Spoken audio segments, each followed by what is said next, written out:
it's Brittany here.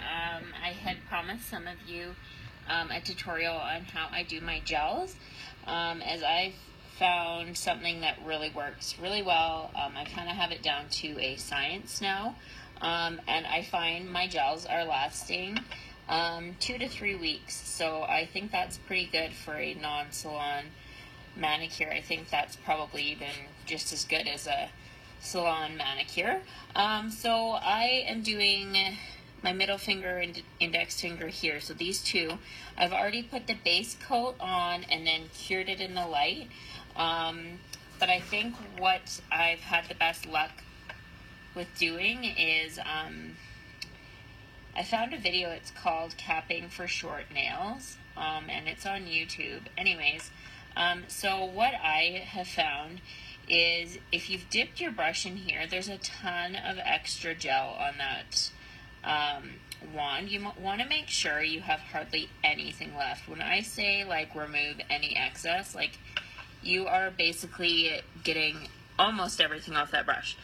Now I make sure to keep away from the edges. Gel is extremely runny until you cure it. So you want to keep away from the edges because it's going to run anyways. And then I use what is shown in that video is it's almost like a scrubbing method. So you kind of scrub back from the tip a bit, like that, and then you're going to smooth it back over. Now I recommend you doing several coats and then just several thin coats rather than try to glob it on. You're not going to have luck with the gels if you glob on thick coats. So there's that finger, and then again get most of the excess off. So I basically paint my whole finger, again trying to keep away from the edges as much as possible. This wasn't the best color to use as you can't really see it that great. And then I guess depending on the colors is how much pigmentation you want. I find 2 coats is good for most of them. 3 coats is necessary for a few of them. So again, I'm doing that scrubbing method where you kind of scrub backwards from the tip. And again, keep away from the edges. If you get the gel on your skin, it's not going to create that nice seal on the nail. And therefore, you may have your gels pop off, which nobody wants. So yeah, once you've scrubbed them back, then you're going to cure it in the lamp. And again, it's self-timed.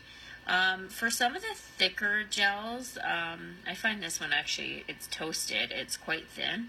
Some of the thicker gels, I'll cure maybe like 1.5 times. So just a little bit more than what they've recommended. So this is exciting. This is my Jamberry Executive Retreat Phoenix manicure that I'm working on. And then I think I'm going to use some of these Style Box exclusives and maybe some graphite gel. I haven't really decided. We will see, but usually events I like to make pretty epic jamacures. So again, I wanted a little bit more pigmentation, so I'm going to do another coat. Again, keeping away from the edges, away from the bottom of the nail.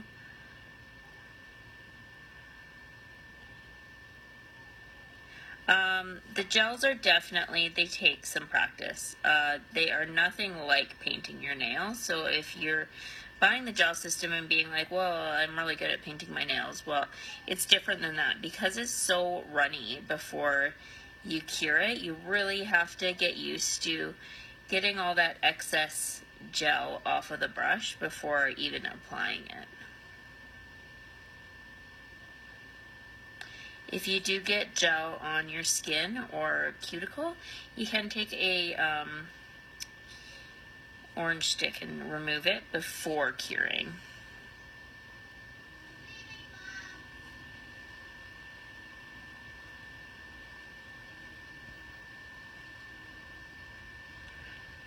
Children, they make life very interesting to make videos for your business. I think I've been interrupted in every single video I've ever done for this business. That's okay. I guess it's the reason why I'm home with them anyways. Okay. So now I've done these 2 fingers in the gel. And you have to cure between each coat. Just make sure you remember that too.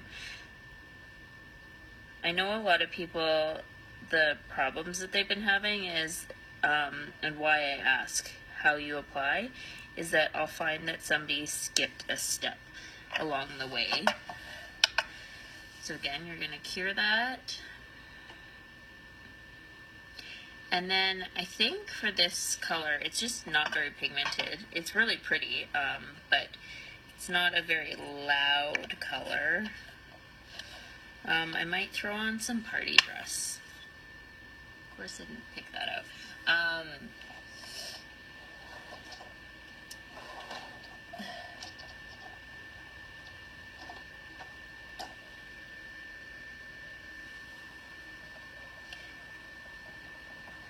Just to get some sparkle on there. So again, you cure between each coat, and then once I'm done the coats, I'm gonna throw the top coat on, and then cure, and then wipe with an alcohol wipe. So I think that's pretty much all you guys needed from me, is to see exactly what I do, especially with the color coats. Because I think that's where a lot of people are kind of finding they're not. See, and I'm going to scrub. And you scrub every layer. Use that method that I showed you.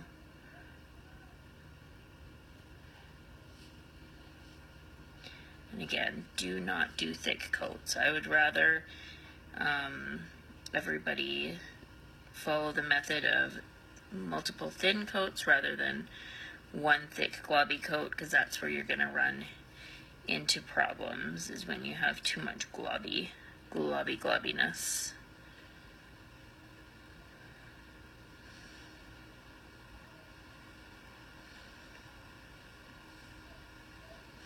Anyways, so I think that's probably it, but if you have any questions, let me know.